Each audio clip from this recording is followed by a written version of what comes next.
How to get OpenAI API Key. First of all, open any of the web browser. I'm using Google Chrome right now. In the search bar, search for beta.openai.com. It will land you on this interface.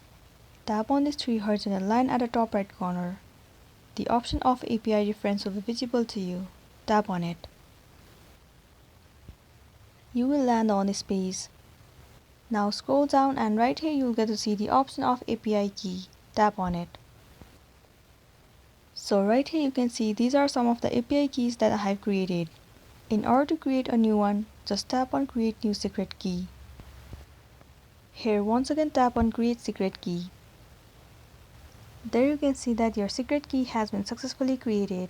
Now you need to save this secret key somewhere safe and accessible. And for the security purpose, you won't be able to view the secret key again. If you lose the secret key, then again you will need to generate a new one. So just copy the secret key from here and paste it somewhere safe, and then you'll be good to go. So this is all for today, and this was our tutorial video on how to get OpenAI API key. I really hope this video is gonna help you out. Thank you for watching it till the end.